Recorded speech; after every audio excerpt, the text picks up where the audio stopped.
बताओ प्रोड्यूसर, क्या खबर है और क्या सवाल है आज के, ये बताओ पहले। सर खबरें हैं और सवाल भी हैं। पाकिस्तान से रिलेटेड है। पाकिस्तान के डीजीआईएसपीआर का सर एक स्टेटमेंट आया।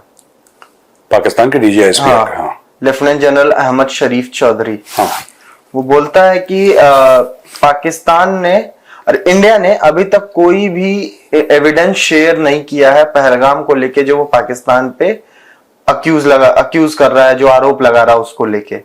बट हमारे पास ऐसे एविडेंस है जिसमें ये प्रूफ होता है कि इंडिया पाकिस्तान में हो रहे टेररिज्म में मुलव्विज है।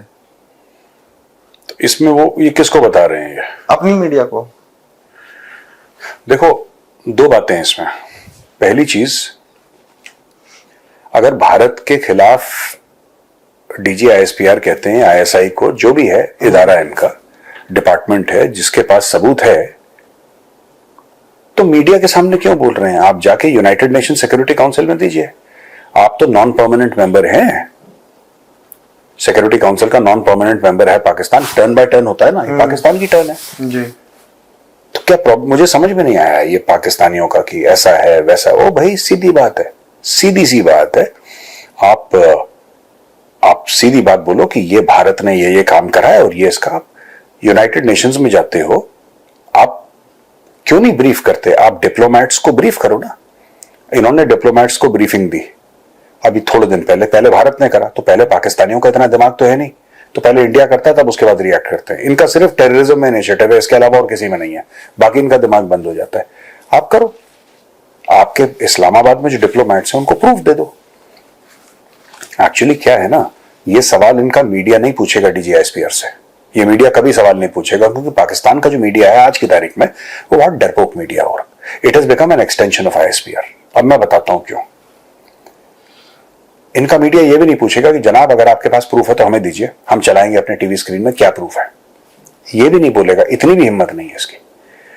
जैसे होता है ना कि हमारे पास सबूत है, तेरे साथ क्या सबूत है? पहली चीज, आपके पास क्या सबूत है कि इंडिया ने कराया? और अच्छी बात है अगर आपके पास सबूत है, तो अब दुनिया में, मुझे यही समझ में नहीं आता, पाकिस्तान हर समय कहता है सबूत है, सबूत है, सबूत है।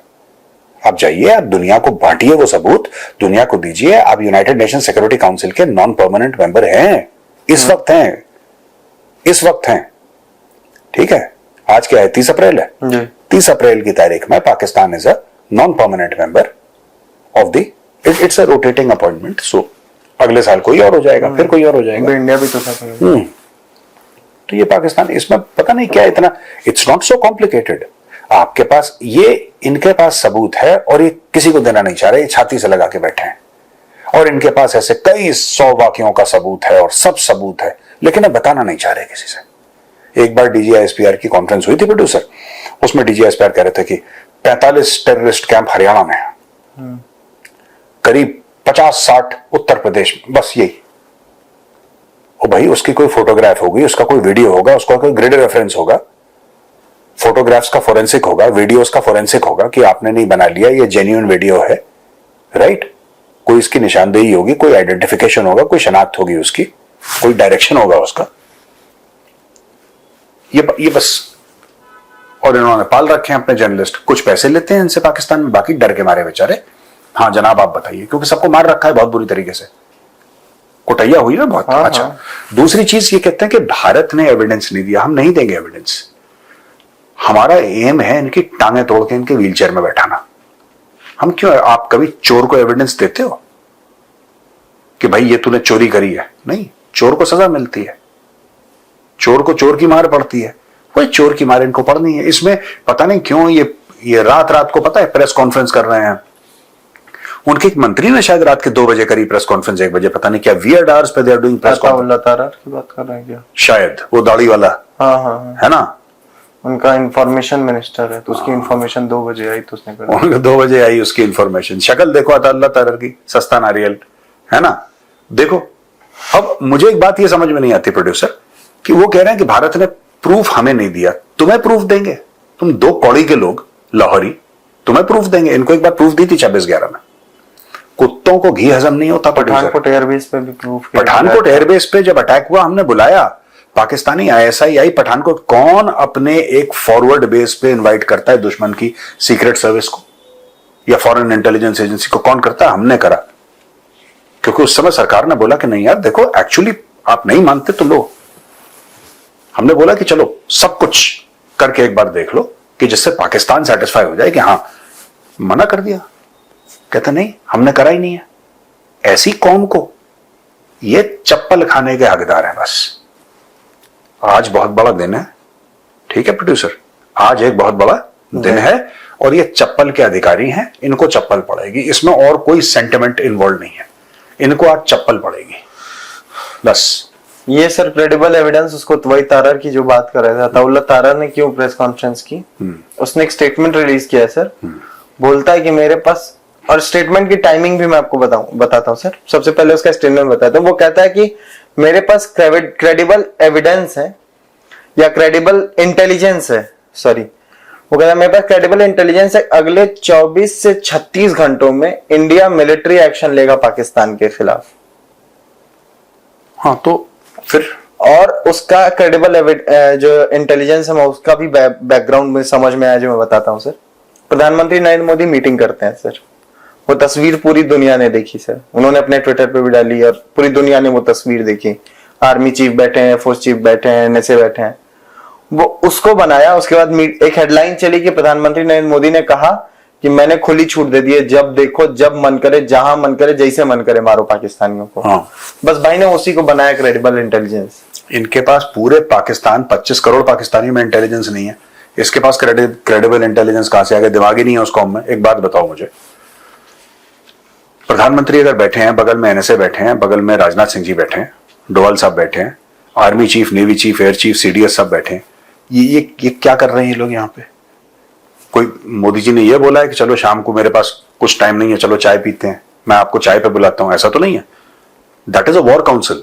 यार देखो, एक तो हुई कैबिनेट कमेटी ऑन सिक्योरिटी जो टेररिस्ट अटैक के एक दिन बाद हुई, ठीक है, दैट इज वन थिंग। एक आज वाली, ठीक है, इसमें कोई क्रेडिबल इंटेलिजेंस की जरूरत नहीं है। भारत हमला करेगा ये मोदी जी बोल चुके हैं। अब ये क्या चाहते हैं कि क्या बोले, मतलब कि ये इनको तारर को अपनी मीटिंग में सीसीएस में बैठा लें, तारर को कि बेटा तारर तू बैठ के देख ले हम लोग कैसे तुम्हारी ठुकाई करने वाले हैं। तो ये सब ये फालतू की बातें। देखो सिंपल सी बात है, सबसे बड़ा क्रेडिबल इंटेलिजेंस क्या है कि भारत हमला करने वाला है। मुनीर गायब है ना, मुनीर 5 दिन से गायब है, मुनीर अपनी शक्ल नहीं दिखा रहा। और हमारा army chief, where is our army chief? General Upendra Dwivedi कहां पे हैं? ये देखिए फोटोग्राफ, प्रधानमंत्री के बगल में बैठे हुए। तो पाकिस्तानियों को यह पूछना चाहिए कि ये मुनीरा कहां गया? कहीं तो होगा मुनीरा कि भाग गया पाकिस्तान से, किसी बिल में होगा, किसी न्यूक्लियर बंकर में होगा, क्योंकि वो परेड शायद खत्म हो गई। ये 5 दिन लंबी कोई परेड नहीं चलती, हो सकता है। हाँ, ये चला रहा हो सकता है कैडेट को बोल रहा हो नहीं तुम पास आउट नहीं तो मैं डेली तुम्हारी परेड देखूंगा, तुम रोज करो, रोज पीओपी चल रही है सेम बैच की। ये भी हो सकता है, anything can happen in that banana Republic of Pakistan. लेकिन मुझे समझ में नहीं आता, क्रेडिबल इंटेलिजेंस रिपोर्ट, ये वो पता नहीं क्या अजीबोगरीब बातें कर रहे हैं। कोई इंटेलिजेंस नहीं। हमें पता है, मुंह पे भारत का प्रधानमंत्री मुंह पे कह रहा है कि तुम्हें ठोकेंगे, तुम कह रहे हो अरे मुझे पता लग गया कि हम ठोकने वाले हैं। अरे वो कह रहे हैं यार खुल के कि तुम्हें ठोकेंगे। डिफेंस मिनिस्टर ने कह दिया कि हम तुम्हें मारेंगे। और क्या भारत में टॉप पे प्रधानमंत्री है, nobody is bigger than the prime minister in terms of the entire government functioning. He is at the top. He has said we will smash you. अब इसमें तुम प्रूफ क्या ढूंढ रहे हो? प्रधानमंत्री राय नहीं देते भाई। प्रधानमंत्री हो सकता है कि विनम्रता पूर्वक बात करें तो आपको लगे कि अपनी राय दे रहे हैं, लेकिन प्रधानमंत्री के मुंह से निकला हर एक शब्द आदेश है। वो आदेश है फौज के लिए कि जाओ तुम्हें खुली छूट दी, ठोको इनको। अब पता नहीं क्या ही चाहिए पाकिस्तानियों को, आई डोंट नो। एक तो सर इनका रेल मंत्री धमकी दे रहा है, इनका इंफॉर्मेशन मिनिस्टर धमकी दे रहा है, जिसको देनी चाहिए वो गायब है, वो परेड देख रहा है, उसकी परेड खत्म नहीं हो रही, जिसको देनी चाहिए एक्चुअली धमकी। वही चीज है, इंडियंस इसीलिए कंफ्यूज हो जाते हैं ना। जब मीडिया वाले, कल मैं बैठा था कहीं, मैं समझा रहा था उन लोगों को कि जब पाकिस्तान को कोई मंत्री धमकी देता है ना, हम लोग सोचते हैं कि यार हमारा भी मंत्री है, उनका भी मंत्री है, तो कोई वजन तो होगा अगर वहां पे कैबिनेट मिनिस्टर है। भाई इनकी चपरासी की औकात नहीं है इनके मंत्री की, और चपरासी भी कोई ऑनरेबल प्रोफेशन है भाई, अपने खून पसीने की कमाई खा रहा है, अपने परिवार को खिला रहा है। बट मैं सिर्फ कह रहा हूं कि इनकी औकात नहीं है भिखारियों की। आसिम मुनीर के बूट पॉलिश करके तो ये फॉर्म 47 है। आपको पता है फॉर्म 47 की कहानी? नहीं। पाकिस्तान में जो धांधली में आप बताऊंगा, फॉर्म 47 की अलग अलग एक स्टोरी चल रही है पाकिस्तान में काफी समय से। इन्होंने इमरान, देखो इनको पाकिस्तानी गलत चीज से डर रहे हैं, और ये मैं पाकिस्तानियों को समझा रहा हूं कि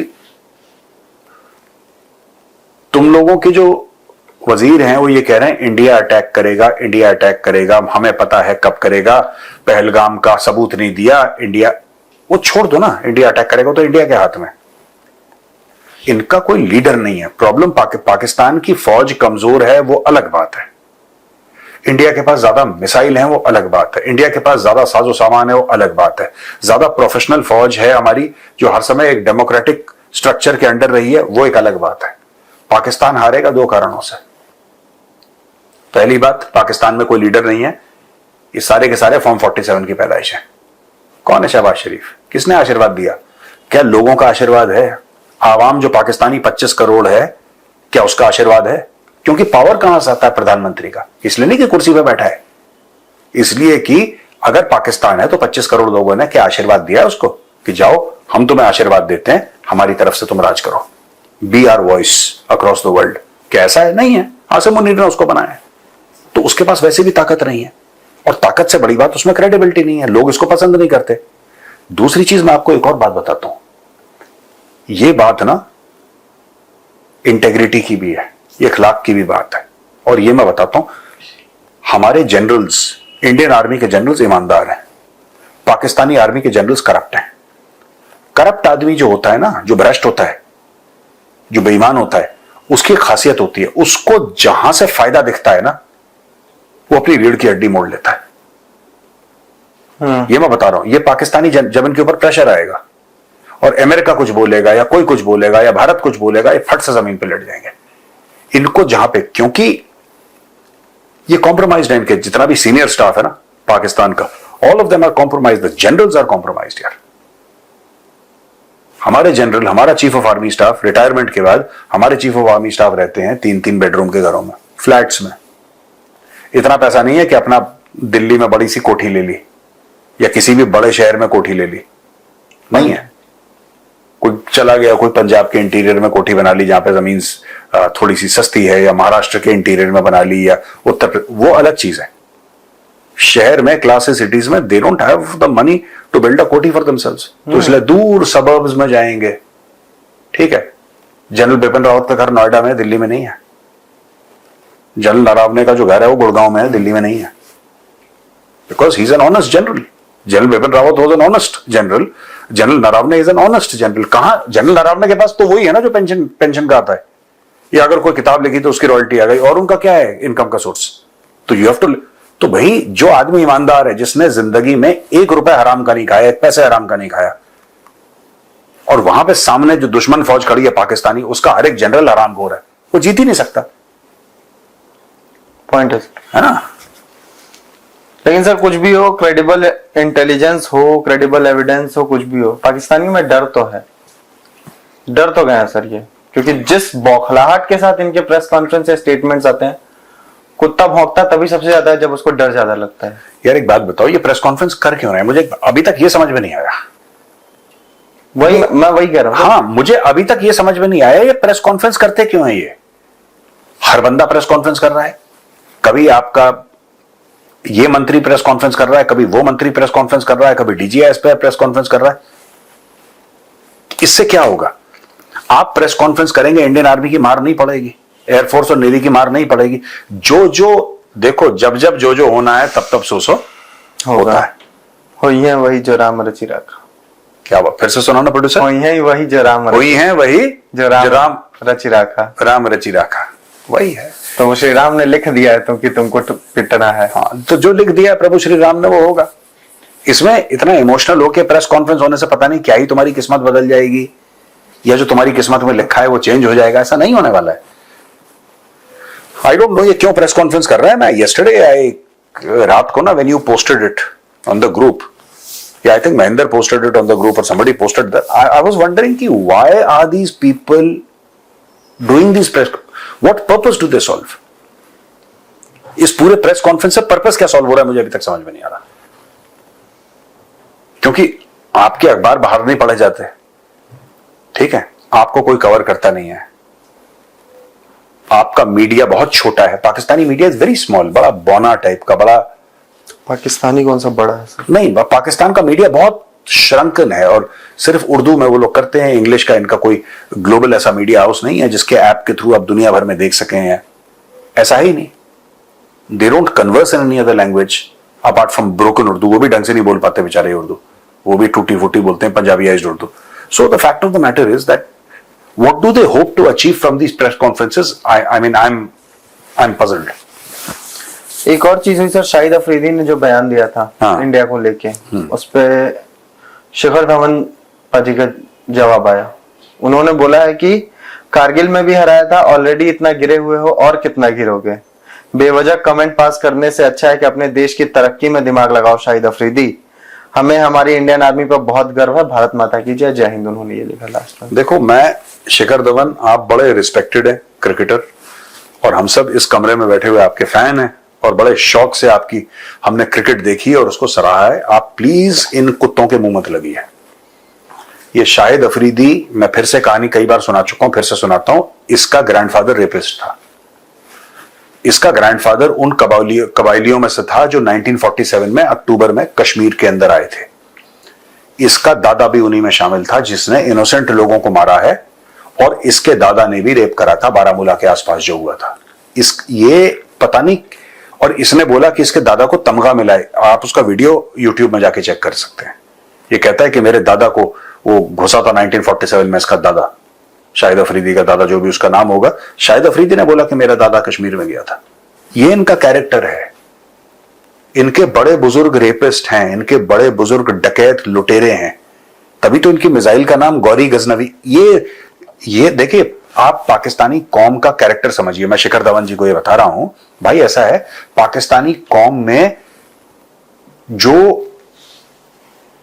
रेपिस्ट है, जो डकैत है, जो लूटता है, वो कौमी हीरो है। उसको खुदा का स्टेटस है, उसको खुदा का स्टेटस है। उसको रब बना के रखते हैं कि यार ये देखो इसने लूटा था। वो कोई लिख रहा था इंटरनेट पे, मैंने देखा कि ये आया ना गजनी सोमनाथ का मंदिर लूटने के लिए, तो इसने बोला कि वहां पे तो मूर्तियां हैं, मैं मूर्ति तोड़ने आया हूं। ये अफगानिस्तान से तो आया था, ये मूर्ति तोड़ने आया। तो वो बंदा कहता है कि हजारों साल से वहां पे बुद्धा के बामिया के स्टैचू थे, इसने वो नहीं तोड़े। बामिया में नहीं, बुद्धिस्ट जो बाद में तालिबान ने तोड़ दिए थे फर्स्ट रेजिम में अपने पहले ना, तालिबान ने आई थिंक अर्ली 90s में जो तोड़े थे स्टैचूज।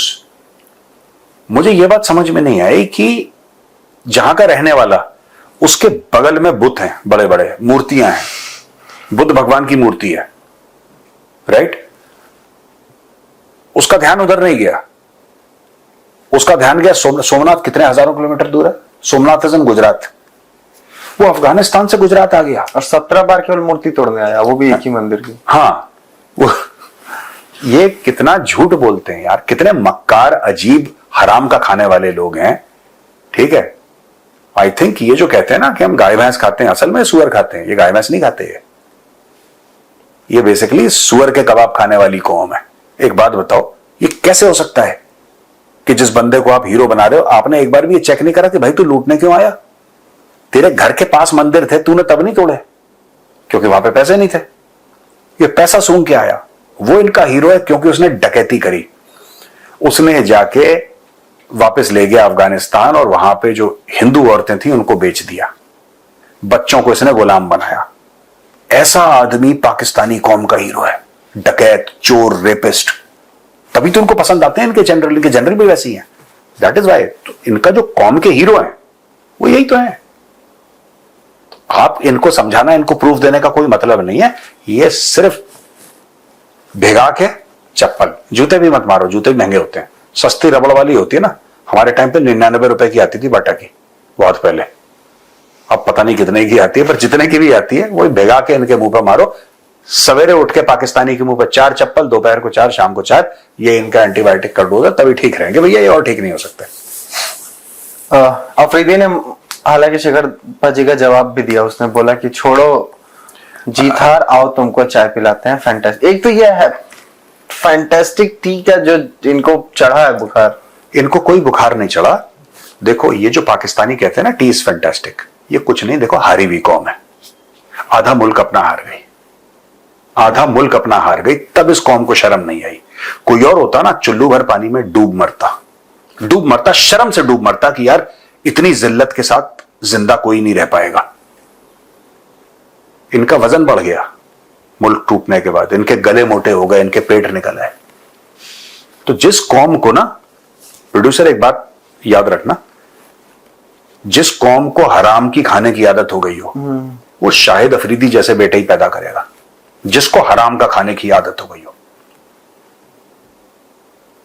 जो वो नमक हरामी ही करेगा, वो अच्छा इंसान नहीं बन सकता। अब छोटी बात बताता हूं, हम अक्सर कहते हैं, ये कहते हैं ना कि एक अभिनंदन को पकड़ा, हमने 93,000 पाकिस्तानी फौजियों को 3 साल खाना खिलाया बैठ के। 3 साल थे वो, हमने 3 साल उनको खाना खिलाया, दिन में 3 बार खाना खिलाया और 2 बार चाय पिलाई। ठीक है, करा। जो जनरल नियाजी था, ए के नियाजी, वो रोज रात को डिमांड करता था जॉनी वॉकर ब्लैक लेवल, सुबह उठ के गोल्फ खेलता था वो। एक बड़ा मशहूर किस्सा है कि पाकीज़ा फिल्म उसको देखनी थी, उसको पाकीज़ा फिल्म दिखाई उस जमाने में जब वो, तो पाकीज़ा मीना कुमारी की बड़ी मशहूर, राजकुमार था, नाम सुना है ना, देखी नहीं फिल्म? अरे देखते हो, बहुत बढ़िया फिल्म है। पाकीज़ा फिल्म उसको देखनी थी, उसको पाकीज़ा फिल्म दिखाई, पूरा थिएटर खाली करके। हमने ये पाकिस्तान की एक चाय के प्याले जो उसने अभिनंदन को पिलाया था, उसमें इनकी मैशत की कमर टूट गई। एक चाय का ये लोग एहसान जता रहे हैं, हमने 3 साल इनके 93,000 लोगों को। सर आप औकात के हिसाब से अपनी बड़ाई भी करते हैं। हाँ वही चीज है, अपनी अपनी औकात होती है। इनकी औकात एक कप चाय है, इसलिए T is fantastic, T is fantastic. इनके लिए सर वो बहुत बड़ी बात है कि चाय पिला दी, चाय पिला दी ना। हाँ ये बहुत बड़ी बात है, पूरा कौम गर्ज में डूब गई चाय पिला के। ठीक है, तो वो है सर। तो एक तो ये चीज है, और 2-3 चीजें और है सर आखिरी के। एक तो सर कनाडा में जगमीत सिंह चुनाव हार गया, अपना पर्सनल सीट हार गया सर। बाकी उसकी पार्टी भी रगड़ दी गई ना? पार्टी भी रगड़ दी गई, 10 सीटें जीत पाई है, और वो अब नेशनल पार्टी का आई थिंक स्टेटस भी खो दिया उसकी पार्टी। हाँ अब रीजनल पार्टी हो गई वो। अब कुछ असर पड़ेगा सर या वहां पे जो ये खालिस्तानी उछल रहे थे? देखो यार सुनो, ये रेफरेंडम करवाता था, खुद का चुनाव हार गया रेफरेंडम करवाते करवाते। इसलिए मैं जगमीत था, एक बात सुन, गल सुन पुत्र, मेरी बात सुन। You focus on winning elections. ये मैं रेफरेंडम करवा दूंगा, ये करवा दूंगा, ये करवा दूंगा, चौड़ी चौड़ी बड़के मारनी, मैं ऐसा कर दूंगा, वैसा करना धरना तुमने कुछ है नहीं। वो 4-5 तुमने उबर ड्राइवर अपने इकट्ठा कर रखे हैं जो तुम्हारा पीला गंदा सा झंडा लेके ऐसे फरफराते रहते हैं। क्या फायदा उसका यार? हार गए चुनाव। अब देखो कोई फर्क नहीं पड़ता कि लिबरल हो या कंजर्वेटिव हो, लिबरल पार्टी जीती है ना, कोई फर्क नहीं पड़ता। देखो जस्टिन ट्रूडो भी इस जगमीत नामी लाश को लेके क्यों घूमता था? क्योंकि उसको चाहिए था अपनी सरकार, अपनी कुर्सी बचाने के लिए। अब उसकी कुर्सी तो चली गई है, ठीक है। अब जगमीत को ये लोग ऐसा दूर करेंगे जैसे खुजली वाले कुत्ते को दूर रखते हैं। जैसे खुजली वाला कुत्ता होता है ना, खुजली वाला कुत्ता, वैसे जगमीत को दूर रखेंगे, because he is of no use. इसको लग रहा था कि यहां पे सब लोग मुझे वोट देंगे, इसका जो कोर कॉन्स्टिट्यूएंट है उन लोगों ने इसको वोट नहीं दिया। कह रहा तू निठल्ला है, नालायक है, हरामखोर है, निकल यहां से। He has lost elections, that's why, and he has lost to national party. देखो बात यह है, the next government, the Indian government must reach out to the new Canadian government and repair bridges and tell the Canadian government कि देखो आप liberal जितने भी हो, आपको जो लिबरल अपने मुल्क में करना है बिल्कुल करो, आपको कोई मना नहीं कर रहा, लेकिन आपका यह अधिकार नहीं बनता कि आप भारत को नुकसान पहुंचाओ और दूसरे के सिक्योरिटी कंसर्न समझने की कोशिश करो। आपने बहुत हल्ला करा कि भारत ने मारने की कोशिश करी। भारत भी एक दिन परेशान हो जाएगा, ज्यादा जब पानी सर से ऊपर आ जाएगा फिर भारत एक्चुअली भेज देगा किसी को कि जरा जाके हेलो क्या कराओ, किसी को 2-4 लोगों को हेलो क्या कराओ। फिर क्या करोगे? कितना चिल्लाओगे सोशल मीडिया पे, कितना मीडिया के सामने बोलोगे? तुम क्या ही कर लोगे? ये बात बताओ, क्या ही कर लोगे? कनाडा अटैक कर देगा। आज खुद कुत्ते की औकात बनी हुई है कनाडा की। ट्रंप कह रहा है कि 51st प्रोविंस बना दूंगा। ट्रंप ने उनके ऊपर टैरिफ ठोक रखा है, 90 दिन के बाद पता लग जाएगा। करो करो, करके दिखाओ, तब हमें भी पता लगे ना हमें भी पता लगे कि भाई यू आर दिस थिंग। तो आजकल देखो, जो रशिया को करना होता है रशिया करता है, जो चाइना को करना होता है चाइना करता है, जो अमेरिका को करना होता है, India should follow the same policy. ये international rules, rule based order, और ये कुछ रूल बेस्ड नहीं होता है, सब फ्रॉड की बातें हैं, झूठी है। माइट इज राइट, जिसकी लाठी उसकी भैंस, ठोक दो। सर पाकिस्तान एक हरकत कर रहा है सर, अभी सोशल मीडिया पे चल रही है, मेन स्ट्रीम मीडिया में नहीं कवर किया, लेकिन कुछ वीडियोस हैं उससे ये है कि ऐसे ही तो नहीं चल रही है। पाकिस्तानी आईएसआई जो है, हाँ, उसने हिंदी सीखी है सर ठीक ठाक, उसके बाद वो फौजी बच्चों को कॉल कर रहे हैं सर, फौज जितने फौजी हैं उनके बच्चों को कॉल कर रहे हैं, और वो फौज की मूवमेंट समझने की कोशिश कर रहे हैं बच्चों के थ्रू। एक वीडियो है सर सोशल मीडिया पे, उसमें एक तो वो समझ में आ रहा है कि वो कोई पाकिस्तानी बात कर रहा है, उसने हिंदी सीखी है, तो उसको ये नहीं समझ में आया कि भारत में कैसे हिंदी बातचीत में इस्तेमाल की जाती है और कैसी हिंदी लिखी जाती है, बहुत डिफरेंस होता है दोनों में। वो से कह रहा है हमें कहा गया कि हम आपसे वार्तालाप कर लें, मतलब अच्छी हिंदी बोलने वाले जब नॉर्मल बातचीत करते हैं तो ऐसे वार्तालाप और ऐसे शब्द नहीं बोलते। नहीं, भाई ने सीखी थी, आईएसआई के एजेंट ने, तो वो बोल रहा था, और वो उस बच्चे से तो वो स्टूपिड नहीं होते सर, तो जाफर एक्सप्रेस जैसा कांड हो गया और इनको पता नहीं चला, और कहते हैं कि क्रेडिबल एविडेंस है हमारे पास।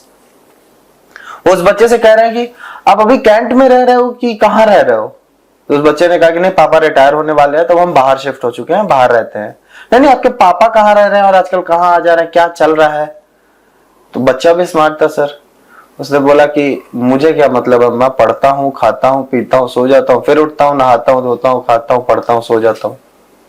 तो कहने नहीं, आपको पापा नहीं बताते? कह रहे पापा मुझे क्यों बताएंगे?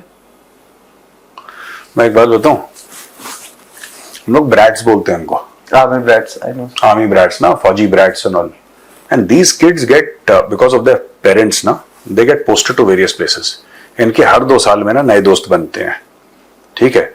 कोई किसी की पोस्टिंग बैंगलोर हो गई, ठीक है, उसके बाद कश्मीर हो गई, फिर उसके बाद नॉर्थ ईस्ट हो गई, फिर उसके बाद राजस्थान हो गई, फिर उसके बाद मध्य प्रदेश। ये लोग घूमते रहते हैं। फौजी किड्स का एक्सपोजर बहुत ज्यादा होता है, और ये बहुत गजब का एक्सपोजर है। एंड यू ऑलवेज फाइंड फौजी किड्स जो है ना, they have very sharp social skills. इनकी सोशल स्किल्स बहुत शार्प होती है। वाई? बिकॉज इशू ये है कि इनको हर 2 साल नए दोस्त बनते हैं इनके, तो दे आर वेरी स्मार्ट। एक आ जाती है ना स्मार्टनेस, आप दुनिया देखते हैं, आपको एक्सपोजर ज्यादा मिलता है। तो ये पाकिस्तानी आईएसआई के ऑपरेटिव सोच रहे हैं कि ये बच्चा टांग देगा उनको। फिल्म इंडस्ट्री में धमाल मचा रखा है फौजी किड्स ने। फौजी किड्स कहाँ नहीं है ना। एक मेरे पास कॉल आया लैंडलाइन से एक बार, बहुत पहले, मैं सो रहा था आफ्टरनून में, संडे को या सैटरडे था, तो आई डिडंट हैव एनीथिंग, तो I said I will take a nap and all that ना। तो मेरे पास फोन आया, मेजर गौरव आर्या बोल रहे हैं? आई सेड जी। अच्छा, हम वो मिनिस्ट्री ऑफ एक्सटर्नल अफेयर्स की ब्रीफिंग में मिले थे, आपको याद है? और मेरा नाम दीपक कुमार है। मैंने बोला जी दीपक जी बताइए।